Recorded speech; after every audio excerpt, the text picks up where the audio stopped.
días a toda la comunidad académica de la Universidad de San Buenaventura. Muchas gracias a quienes se encuentran presentes. Un saludo especial a las ponentes que me antecedieron en la palabra y por supuesto al Grupo Aleteía por la invitación que nos convoca pues, en esta feliz circunstancia que es la conmemoración del Día Internacional de la Mujer Trabajadora. Bueno, mi nombre es Alejandro Barón nuevamente, me presento con mucho respeto ante ustedes sobre la consideración clara de que pienso que pues el día de hoy la palabra debe estar sobre todo en voz de las mujeres. Creo que hace parte como del ejercicio que los varones tenemos que hacer en el marco de ceder ciertos privilegios, sobre todo en estas épocas conmemorativas, pero acepté la invitación pues porque me hubiera primero parecido un poco grosero rechazarla con el grupo. Y en segundo lugar, porque creo que es importante que las comunidades académicas de la localidad empecemos a tener alguna conexión, rompiendo las barreras pues, imaginarias que se han construido entre educación pública, privada y otras cosas que realmente pueden ser inexistentes porque somos universidades, comunidades académicas de una misma sociedad que nos necesita y creo que tenemos que trabajar en mancomunidad para la resolución de esos problemas. La propuesta Aportes críticos de la filosofía en la construcción de nuevas masculinidades surge básicamente del reconocimiento de dos elementos a considerar. En primer lugar, la necesidad de ceder a la mujer el privilegio de tomar la palabra frente a un tópico que le compete directamente y frente al cual existen voces de mujeres mucho más versadas como lo es la violencia de género. Y en consecuencia, asumir la responsabilidad inmediata que tenemos los varones, miembros de la comunidad académica local y nacional, de poner en cuestión lo que estamos haciendo o lo que estamos dejando de hacer para aportar a la superación de este flagelo que también nos afecta y nos convierte constantemente en víctimas. Pues la charla realmente que yo traigo es una reflexión sobre todo hacia los varones, en la perspectiva de entender cómo nos ubicamos nosotros como victimarios y también como víctimas dentro de un sistema de relaciones sociales que nos ha convertido, lo dicen las estadísticas, en salvajes, técnicamente. Se parte del supuesto de que esta problematización debe ser crítica en su perspectiva de abordaje, de tal forma que no se convierta en un discurso instrumental para posar como aliados empáticos de una situación de opresión que objetivamente no nos afecta del mismo modo que a las mujeres, sino que por el contrario, se espera que este análisis aporte al reconocimiento de la responsabilidad que tenemos en la perpetuación de las diferentes expresiones de la violencia de género y en algunas acciones posibles para una necesaria y urgente redención de nuestro papel frente a ellas. A modo de introducción. Está sobrediagnosticado. Asistimos a un cambio de época en el que la reconfiguración de los fundamentos políticos y culturales de las sociedades contemporáneas tiene como líderes y principales protagonistas a nuevos actores que habían sido condenados al mutismo y a la exclusión en los debates más trascendentales a nivel social, político, económico y cultural. Como en otros casos, nuestra nación asiste de manera tardía a esta transformación y a los debates que ella implica. Adicionalmente, estos debates parecen enclaustrarse cada vez más en las universidades y en sus comunidades académicas, mientras que el resto de la sociedad solo las percibe de forma superficial y no en pocas ocasiones sesgada por individuos y grupos privilegiados económica, política y culturalmente. Por supuesto, es deseable que las comunidades académicas de las universidades, que son las llamadas a crear y orientar la opinión del sentido común, estén al frente de estos debates, propiciando los escenarios para recoger en ellos las más diversas visiones sobre todo aquello que nos compete como sociedad. Lamentablemente, la Universidad Colombiana, que se erigió bajo el modelo de Universidad Moderna Europea, no ha podido cumplir a cabalidad con el logro de sus fines misionales, formación, investigación y extensión, y en el mejor de los casos responde con acierto a sus propios principios rectores en cada caso. La anunciada desconexión de la universidad o de sus comunidades académicas con el resto de la sociedad colombiana no ha significado, sin embargo, que como institución la universidad no sea un fiel reflejo de ella, en especial en lo que concierne a sus problemáticas. Una sociedad donde la violencia es la unidad de medida de las relaciones sociales tendrá asimismo una universidad donde la violencia es la unidad de medida de las relaciones sociales que en ella tienen lugar. En el caso de la violencia contra la mujer al interior de las universidades colombianas, la anterior consideración no podría ser más precisa, pues como bien señala la profesora Lía Janet Fuentes de la Universidad Central de Colombia, cito, en comparación con sus pares masculinos, las mujeres afrontan mayores desventajas en las instituciones de educación superior. En efecto, múltiples estudios constatan la feminización de la educación terciaria. escasa o nula participación femenina en los niveles directivos, la segregación horizontal según los campos de conocimiento, los currículos neutrales y la discriminación o violencia sexual dentro de las universidades. Por tomar un ejemplo, digamos, para empezar por casa, en el caso de la Universidad del Valle, de acuerdo con los datos del Centro de Investigaciones y Estudios de Género, Mujer y Sociedad, desde sus aproximadamente 70 años de fundación, la universidad nunca ha tenido una rectora. Adicionalmente, en todas las dependencias académicas de la universidad, el número de mujeres profesoras está por debajo del 50% del total de los docentes. Por otra parte, la participación más baja de las docentes mujeres con respecto a los hombres de profesores se presenta en las disciplinas como facultades de ingeniería y facultades de ciencias exactas y naturales. La anterior descripción del problema podría sin duda compararse con la situación propia de otras universidades de la localidad, la región y la nación, con resultados muy similares. Es el caso de la Universidad Nacional, es el caso de nuestras universidades públicas y privadas del país. Creo que lo podríamos constatar aquí con las docentes presentes. Aunque las estadísticas de diferentes estudios coinciden con demostrar que existe una segregación femenina al interior de las universidades hacia las áreas del conocimiento como las humanidades, las ciencias sociales, las artes, entre otras similares, también en dichas áreas del conocimiento el panorama es desalentador. En el caso de la filosofía, que es el área disciplinar de la que yo parto y de la que recibí la invitación, por ejemplo, Damián Pachón Soto pone en evidencia la exclusión de la mujer tanto en la historia de la filosofía que se transmite en las aulas como en la exigua o nula presencia de las mujeres como docentes en este campo disciplinar.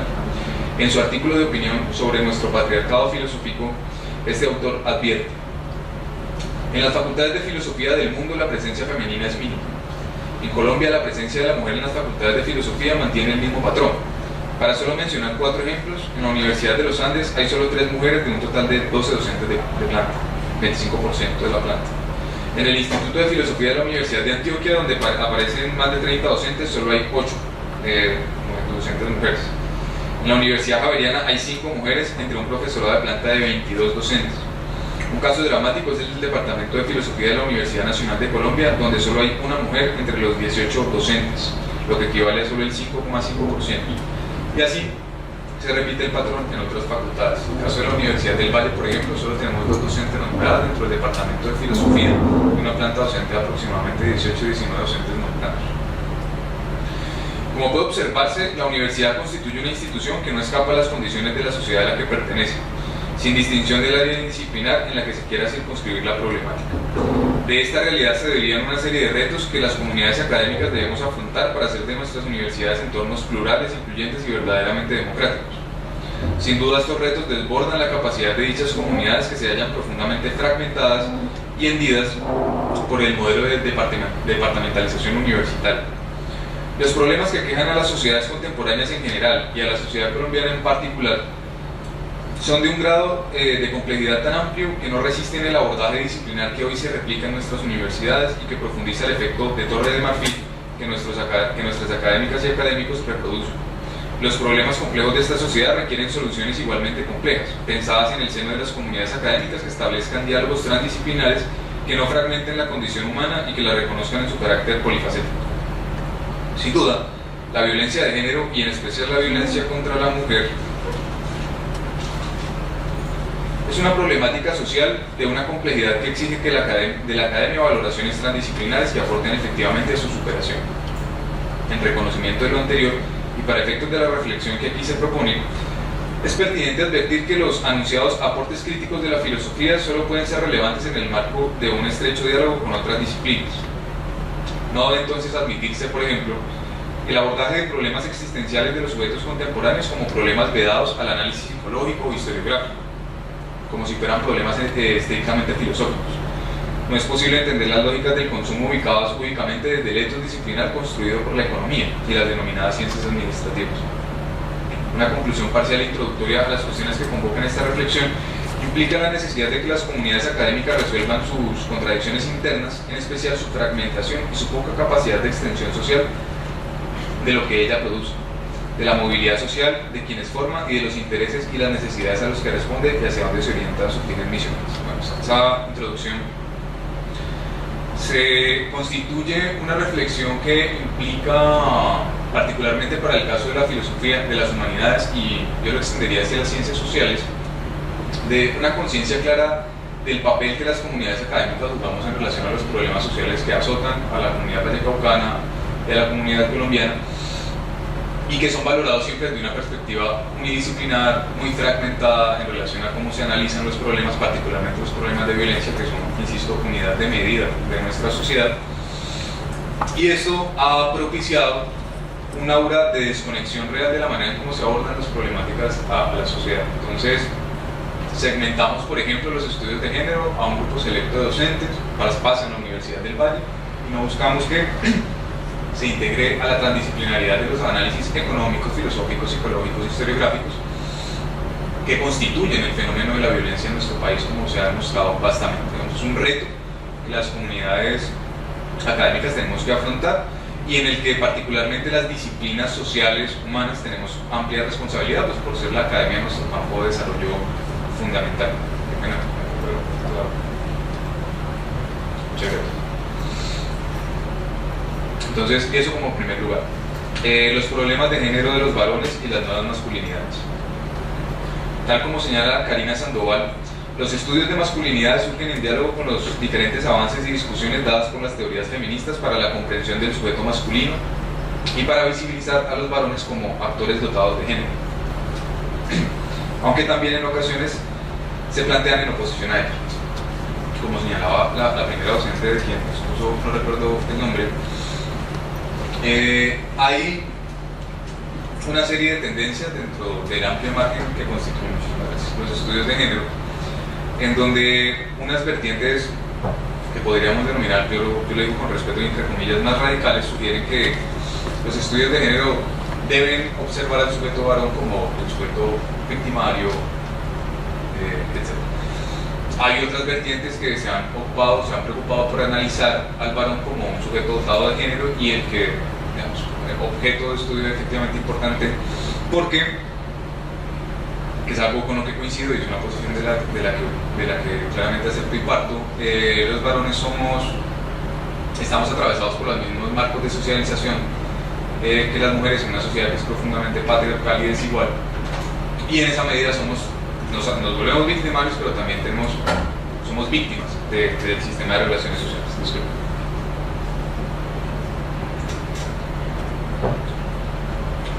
Gracias. Debemos pues a los estudios de género y a las teorías de mujeres feministas la oportunidad de valorarnos como sujetos dotados de género con todas las implicaciones que ello arrastra, y en donde, por supuesto, la violencia de género nos compete. La masculinidad es una construcción sociocultural dinámica, en la que intervienen un sinnúmero de factores ligados al contexto económico, político y cultural de cada sociedad. En las sociedades occidentales puede identificarse con facilidad diferentes rasgos de lo que se denomina una masculinidad hegemónica, caracterizada fundamentalmente por dotar al varón de cualidades supuestamente inherentes a su condición, entre ellas, atención, su predisposición a la violencia, su hipersexualidad y su supuesta superioridad frente a la mujer. Retomando a la profesora Sandoval, cuando hablamos de la masculinidad, aludimos a un concepto que describe el conjunto de atributos, valores, funciones y conductas que se suponen esenciales al hombre en una cultura determinada. Aunque no haya una sola manera de definirla y se le atribuyen diferentes características a la persona que se considera masculina dependiendo del enfoque que se tenga. En toda la literatura, sin embargo, revisada, se acepta que las masculinidades tienen un carácter no natural y cambiante. Esto es importante señalarlo en efecto porque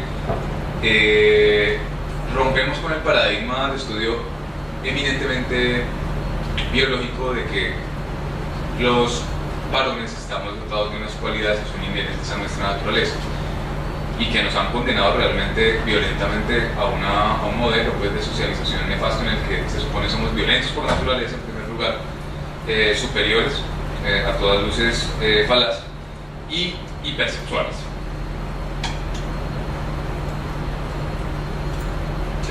Ya. Las consecuencias de la masculinidad hegemónica constituyen graves implicaciones para la vida de los varones en sociedad. Los relatos ideológicos que sustentan esta idea de masculinidad pueden identificarse de manera más o menos clara. De acuerdo con la profesora Sandoval, y entre ellos encontramos, por ejemplo, la negación de los hombres la negación de las emociones por parte de los varones y su natural tendencia a la violencia. Entonces, hay una serie de construcciones ideológicas que han permitido que el modelo hegemónico de masculinidad se sustente. Estas construcciones ideológicas eminentemente están pensadas en la necesidad de que en todos los ámbitos institucionales que integran una sociedad y que constituyen un Estado puedan reproducir, digamos, este tipo de masculinidad hegemónica que resulta necesaria para que muchos grupos privilegiados sigan ostentando poder económico, político y social, por supuesto. De acuerdo con la profesora Sandoval, la primera, es decir, la negación de las emociones por parte de los varones es enseñada y aprendida desde temprana edad por los hombres. Es la que sostiene que estos por naturaleza son rudos, fuertes y que por tanto no lloran, no expresan miedo u otras emociones consideradas muestras de debilidad y propias del sujeto femenino. Esta idea arraigada que sanciona negativamente la expresión de emociones por parte de los hombres y los predispone a situaciones de violencia en contra de los demás y a sí mismos. Afecta varias dimensiones de su vida, como son su construcción identitaria, ya que los hace estar desconectados de sí y de sus sentimientos, su salud mental, ya que los predispone a la violencia de género, y por último, la relación de pareja, ya que en ese escenario que es más íntimo y de cercanía, muchos hombres no saben cómo manejar ni sus emociones ni las de su pareja, generando conflictos y rupturas. La masculinidad hegemónica constituye entonces un relato dinámico que no solo los convierte en agentes de diferentes violencias de género, sino que también los padecen y protagonizan. Algunos de los problemas relacionados con la socialización de varones a través del modelo de masculinidad hegemónica están ligados a los relatos ideológicos que los propician. Por ejemplo, el que la medida de vida de los varones sea frecuentemente menor en los hombres en comparación con las mujeres es consecuencia lógica de una valoración positiva del riesgo y de la normalización de la violencia como rasgo de la hombría y de la autoafirmación de la masculinidad. No, acá tengo todavía. Gracias. Pero bueno, no sigo. Entonces, eso implica, por supuesto, que el hecho de que los hombres muramos más jóvenes y que muramos en tasas supremamente desiguales, superiores en relación a la mujer, es en parte porque somos actores fundamentales de la violencia, tanto propiciada como recibida. Es frecuente escuchar pues la falacia de es que los hombres también morimos y somos víctimas de violencias. Creo que las estadísticas hablan por sí solas, claro. Somos también violentados, pero por lo general y paradójicamente somos violentados por otros hombres, por ejemplo, digamos, para empezar. Estamos en un marco de reproducción en el que nos violentamos entre nosotros mismos, en una lógica que está por supuesto autoimpuesta, en la que tenemos que ser violentos entre nosotros para reafirmarnos socialmente. Por otra parte, tal como señala el estudio Los hombres, la igualdad y las nuevas masculinidades, realizado por el Instituto Vasco de la Mujer, cito, hay que tener en cuenta que el cuidado propio y la salud tienen también un fuerte componente de género. El peso de la educación masculina mayoritaria refuerza la idea de que el cuidado propio y de otras personas es femenino frente a la fortaleza, el valor y la audacia que son masculinos. Los hombres son mayoría dentro de las personas con adicciones a sustancias ilegales.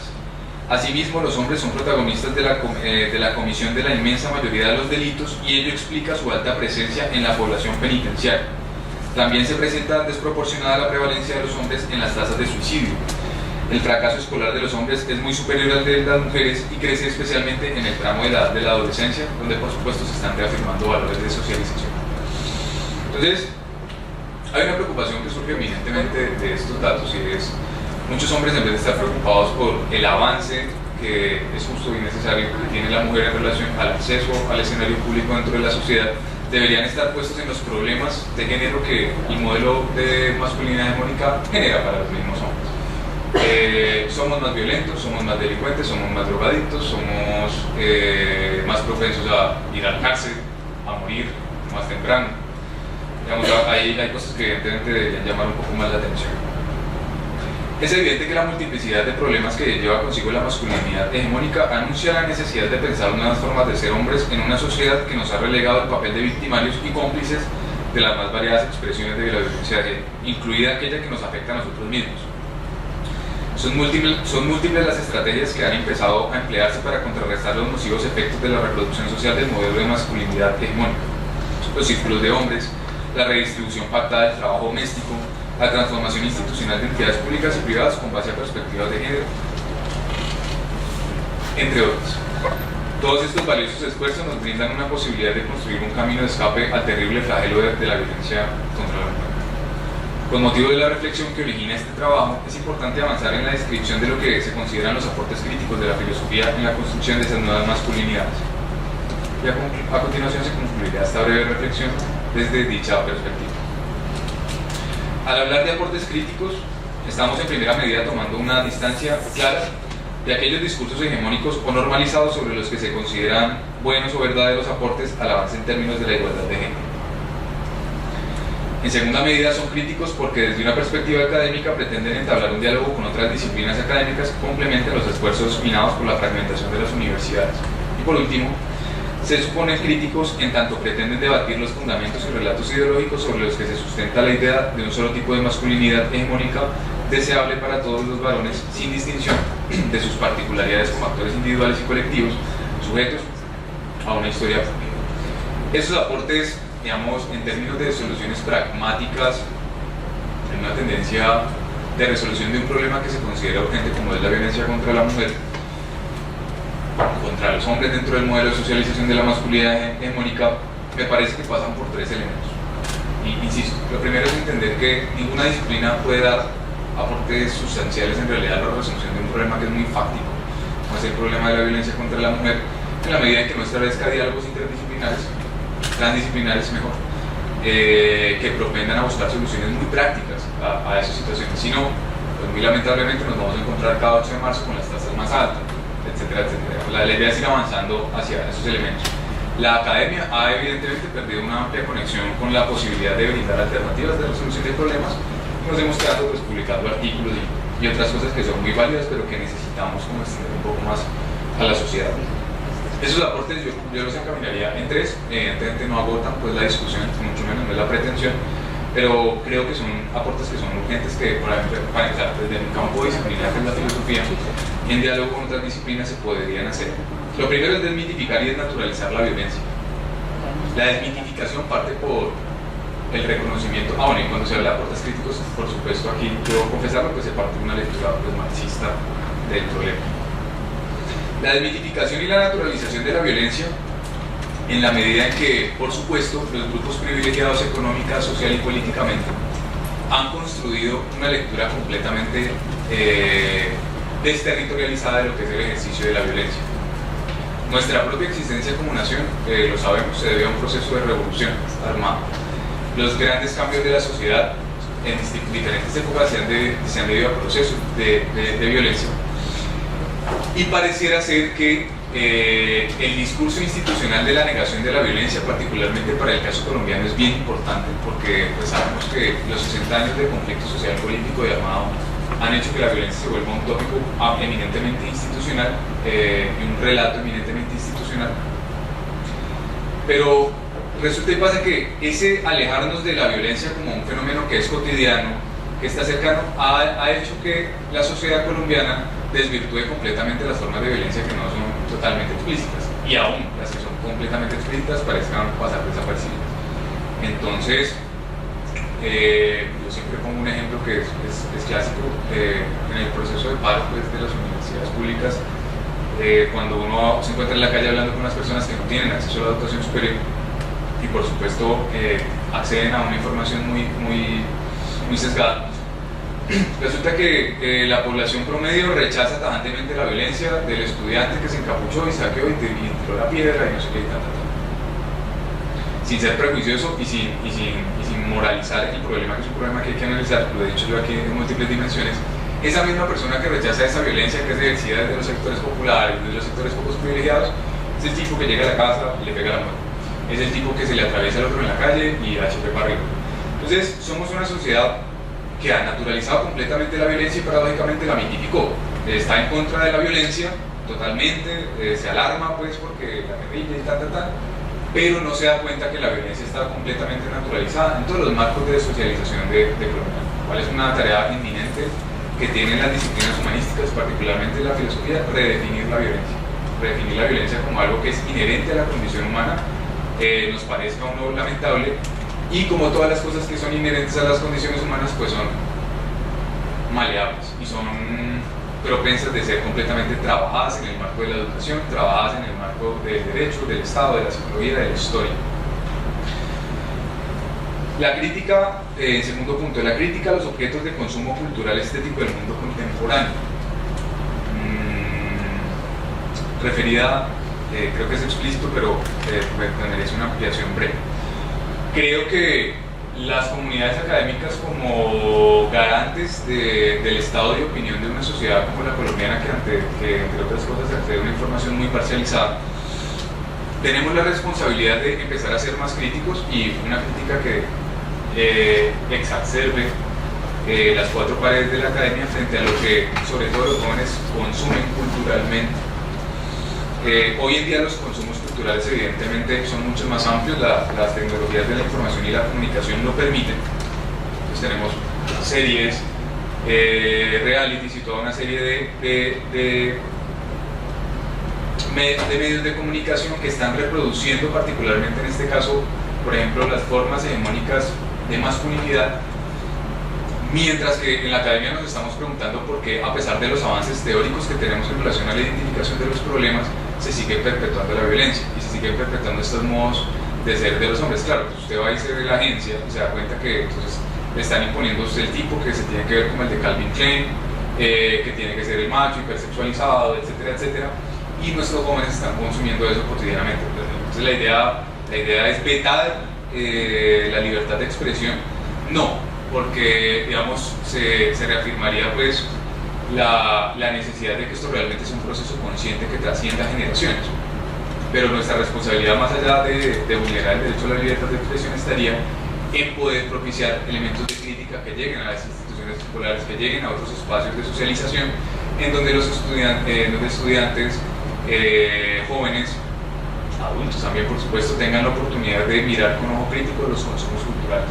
La estética, cómo nos relacionamos emocionalmente con lo que consumimos, y partamos del supuesto de que claro, el consumo es la unidad de medida de las relaciones sociales contemporáneas, es algo que malea nuestra idea de lo que debemos ser como hombres, de lo que debemos ser como mujeres y de lo que debemos ser como seres humanos en una sociedad que está mediada por esas relaciones de consumo, por supuesto.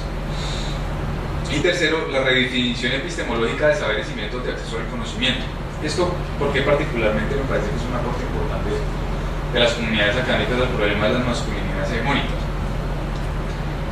Como lo decía Pachón en el artículo sobre nuestro patriarcado filosófico, una de las razones por las que, por ejemplo, en la historia de la filosofía muy poco se estudian filósofas, es porque toda la historia de la filosofía hasta el siglo XX, cuando ya XIX, aunque me permito una fe de rata, claro, existían voces desde la Edad Media que estaban, como la de Pisa, con la ciudad de las damas y demás, que estaban alzando la voz en relación a unas exigencias de igualdad. Pues es a partir del siglo XIX, con Simón de Beauvoir y el feminismo existencialista, que empiezan a tomar un mayor protagonismo.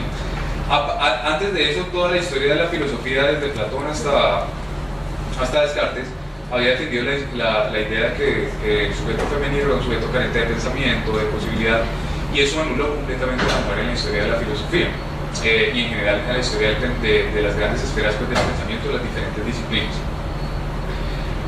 Hay un deber que es importante en el marco de la construcción de nuevas masculinidades y que tiene soluciones muy pragmáticas, que yo particularmente, por ejemplo, las he promovido en el departamento de filosofía, y me han dicho que eso es conductismo, pero creo que hay cosas que se empiezan a romper con acciones sencillas, y es importante que dentro de nuestras aulas se exija que un ensayo académico tenga como mínimo una cita de una mujer. Que esa cita sea de una mujer que haya construido su bibliografía, su obra en los últimos 5 o 10 años. Al principio tal vez muchos estudiantes van a decir este cuento tan mal, que no sé qué, que nos obligan a citar a una mujer, pero eso se puede volver una constante académica que en unos años nos invite a que siempre realmente debemos acercarnos a la bibliografía que utilizamos en nuestros trabajos y tal, desde una perspectiva también de respeto por el pensamiento que las mujeres construyen.